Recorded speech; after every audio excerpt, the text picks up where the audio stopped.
വളരെ സിമ്പിളായിട്ട് ഉണ്ടാക്കാൻ പറ്റുന്നതും എന്നാൽ ടേസ്റ്റ് ഒട്ടും കുറയാത്ത കറികളായിരിക്കും നമ്മളെപ്പോഴും ബ്രേക്ക്ഫാസ്റ്റിന് വേണ്ടി ചൂസ് ചെയ്യുക അല്ലേ.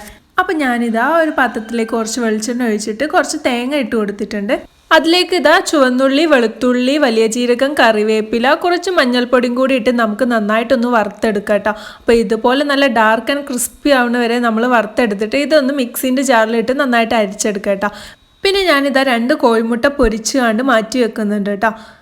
പിന്നെ ഇതാ സെയിം പാത്രത്തിൽ ഞാൻ കുറച്ച് വെളിച്ചെണ്ണ ഒഴിച്ച് കടുക് ഇട്ട് കറിവേപ്പില ഇട്ട് അതിലേക്ക് ഇതാ ഒരു വലിയ ഉള്ളി ചെറുതായിട്ട് അരിഞ്ഞത് ചേർത്ത് കൊടുക്കുന്നുണ്ട്. നന്നായിട്ട് മിക്സ് ആയതിനു ശേഷം ആവശ്യത്തിന് ഉപ്പ്, മഞ്ഞൾപ്പൊടി, മല്ലിപ്പൊടി, മുളക് പൊടി ഇവ എല്ലാം കൂടി ഇട്ട് മിക്സ് ആക്കിയതിന് ശേഷം ആ ഒരു കോഴിമുട്ട ചെറുതായിട്ട് മുറിച്ചതിന് ശേഷം അതിലിട്ട് മിക്സ് ആക്കുന്നുണ്ട്.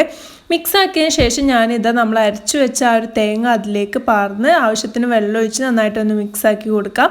അപ്പോൾ തേങ്ങ ചൂടായി വരുമ്പോൾ ആവശ്യത്തിന് ഉപ്പും വേണമെങ്കിൽ കുറച്ച് വെളിച്ചെണ്ണ ഒഴിച്ചാൽ നമ്മുടെ കറി റെഡി.